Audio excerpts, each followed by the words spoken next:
Repete comigo: relacionamento não é lugar do bem-estar. É uma ilusão dentro de um relacionamento obter segurança. Eita, será que eu tô chocando aqui hoje? Bom, a intenção não é de te chocar de forma alguma, mas eu quis trazer hoje esse tema pra gente conversar porque eu vejo muito esse olhar fantasioso e ilusório sobre o relacionamento que a gente não tem em relação a outros lugares. Veja bem, se eu só substituir a palavra relacionamento por vida, vida não é lugar do bem-estar. É uma ilusão a segurança na vida. Provavelmente você vai achar muito mais fácil aceitar essa premissa do que a anterior. E aí é onde eu vejo as maiores esparrelas. Porque a gente entra dentro de um relacionamento com muitas fantasias, com muitas ilusões, que a parceria vai nos colocar num lugar paradisíaco, onde todos os nossos problemas vão acabar. E é nessa lógica de olhar para o outro como uma necessidade somente a atender a minha necessidade, é que gera o maior dos problemas. Que eu mais vejo dentro de consultório é problema de relacionamento. Então, de onde que vem essa ideia de que o casamento é lugar do bem-estar e de onde que vem essa ilusão de que relacionamento vai nos dar segurança? Essa ideia vem da nossa cultura. A gente acredita dentro da nossa cultura que o casamento é feito para nos fazer felizes. E aí, com essa lógica, a gente entra na relação como um objeto de consumo. Como se a gente estivesse comprando uma roupa para ser consumida ou utilizada, ou um alimento, qualquer coisa que a gente possa consumir. A gente vê como um objeto a qual vamos nos colocar numa posição passiva. E aí, meus amigos, não tem como dar bom, né? Não tem como dar bom. Vai dar muito ruim essa história, porque a gente vai partindo de uma ideia de que todo o cenário que a gente cria, que é uma ilusão, que é uma projeção, é uma verdade em absoluto. E essas verdades vão se somando a outras verdades que a gente aprende em outra cultura, como a nossa família de origem. Eu brinco muito que quando casamos, a gente coloca dentro de uma mala o nosso pai e nossa mãe, dentro do relacionamento.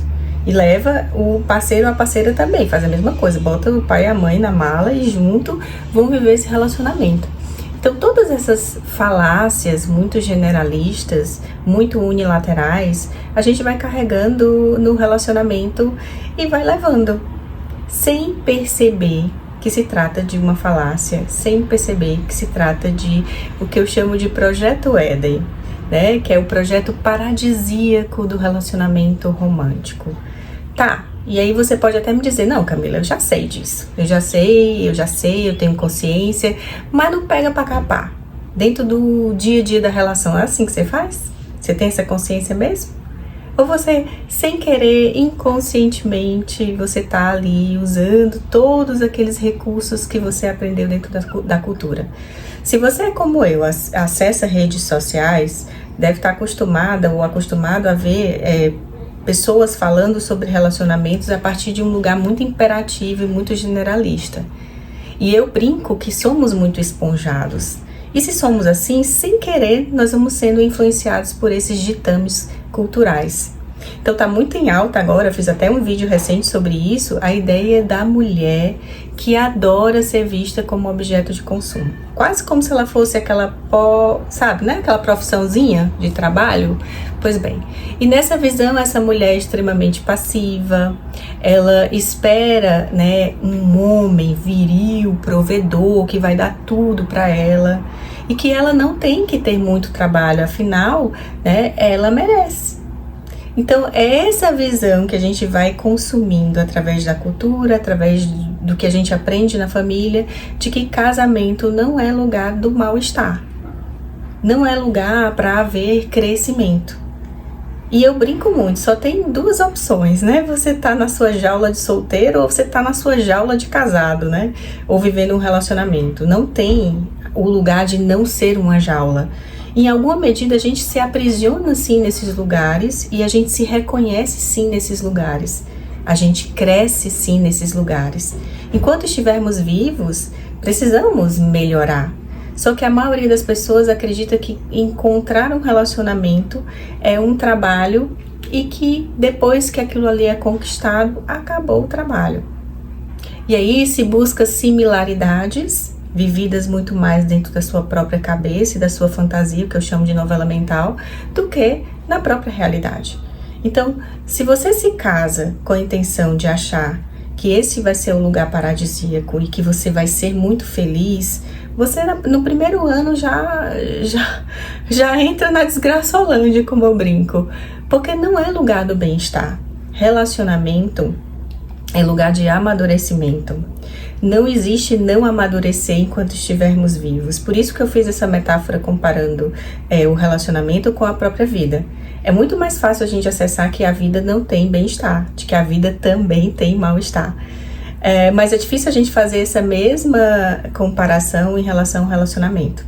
Nesses lugares a gente projeta muito mais, a gente fantasia muito mais, a gente se infantiliza muito mais. Então, eu gosto do amor que é visto como verbo de ação, e eu gosto do amor visto como algo que tem que ser encarado com muito realismo e com muita racionalidade. Então, nesse lugar, a gente consegue sim amar, mas não no lugar fantasioso e paradisíaco, onde eu vou ser feliz, ou ele vai me fazer feliz, ou ela vai me fazer feliz, ou eu vou ter bem-estar, ou você está aqui para atender tão somente as minhas necessidades. Esse lugar, ele está fadado a realmente ser um grande problema. Outra falácia que eu acho interessante a gente discutir aqui é que nem todo mundo tem que se individuar. E o que é que eu chamo de individuação? Nos tornar nós mesmos, crescermos, melhorarmos, amadurecermos, conhecermos aspectos de nós mesmos através do casamento, ou através de um relacionamento. A gente pode viver isso em outras esferas da nossa vida. Só que, como eu falei, como a gente sai carregando a malinha, né, com a nossa história de vida, junto com a cultura e com a nossa família de origem, muitos de nós vai parar no casamento sem nem ter vontade de estar casado. Então, o casamento é lugar de salvação. Mas não entenda essa salvação do ponto de vista cristão, nada disso. Mas um lugar de você se salvar de você mesmo e de você se conhecer a si mesmo, que ali tem um coadjuvante ou uma pessoa que vai estar ali do lado vendo esse processo. Então esse processo ele pode acontecer individualmente, sem você estar necessariamente se relacionando casando, mas vai acontecer de qualquer forma.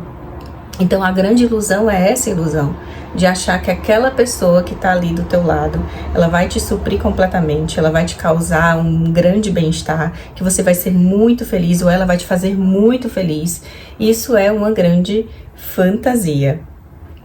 E aí, quando a gente começa a pensar que é a nossa vida que está aí e que na nossa vida não tem só bem-estar, que tem também mal-estar, então no casamento e no relacionamento a gente também não vai ter estabilidade, a gente vai ter instabilidade, a gente não vai ter segurança, a gente também vai ter insegurança. E aí, sabendo dessa dualidade, dessa ambivalência dentro do casamento, a gente também reconhece a ambivalência dentro de nós e do nosso próprio desejo. Pode prestar atenção, se você está num relacionamento de casamento, por exemplo, ou até no namoro mesmo, perceba que aquilo que fez você se atrair daquela pessoa naquele primeiro momento do namoro é o que às vezes deixa você chateada ou chateado ou com raiva. Um exemplo clássico. Você se relaciona com uma pessoa extremamente extrovertida e você é muito introvertida, esse é o meu caso, tá?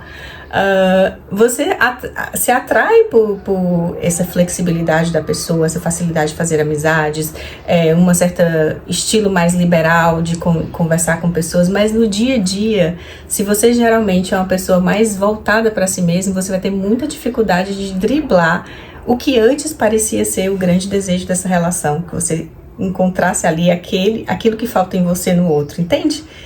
Percebe como a coisa é muito mais complicada e complexa do que se a gente simplesmente se limitar às nossas idealizações e fantasias em relação a outra pessoa?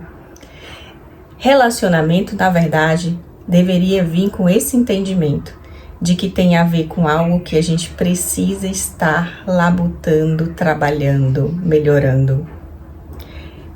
Imagina só, faz essa pergunta. De 0 a 10, quanto você está se dedicando para o seu relacionamento? Ou não para fazer aquilo que aquela pessoa está te mandando fazer, ou está pedindo, ou está exigindo, ou está reclamando de você, mas o quanto você se dedica para se tornar uma pessoa melhor com ela ao seu lado. Aí a coisa fica muito mais difícil, porque é muito mais fácil a gente sempre apontar o dedo no outro.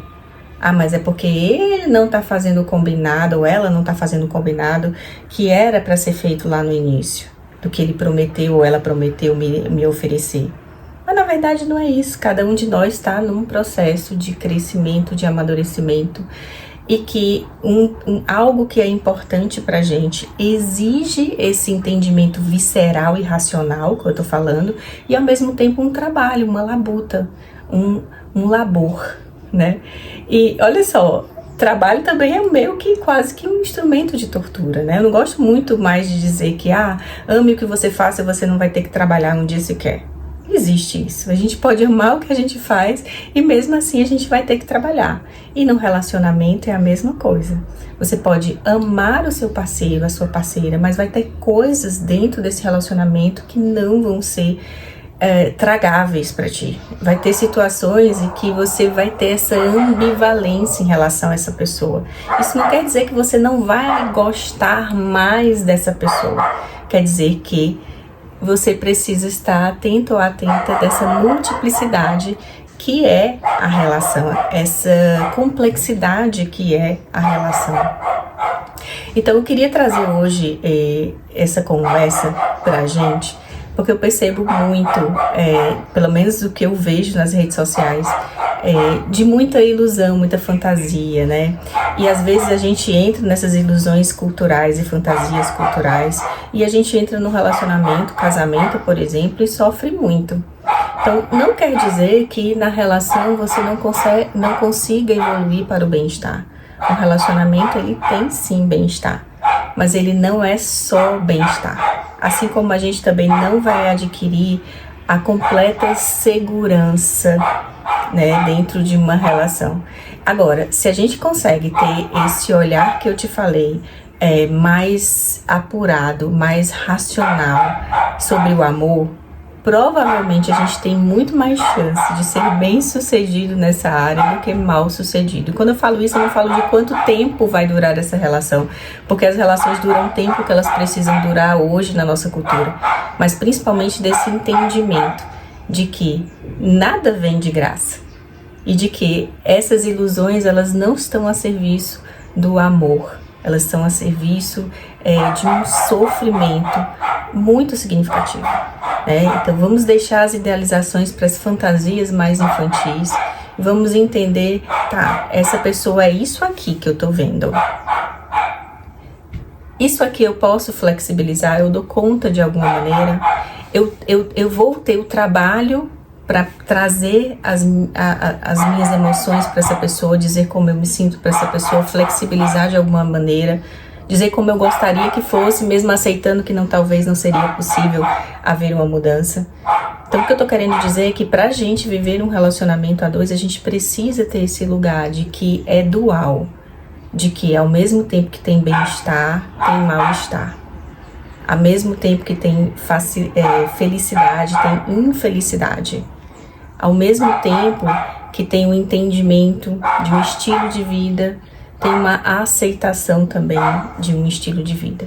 Então, o processo às vezes é essa mudança interna, né? De parar de idealizar o romance, o felizes para sempre, o seguro, e aceitar. Quando a gente aceita radicalmente que as coisas não são seguras como a gente gostaria, aí sim a gente tem condição de mudar alguma coisa. Bom, a conversa hoje fica por aqui. Eu espero que vocês tenham gostado e eu vejo vocês em um próximo vídeo. Até!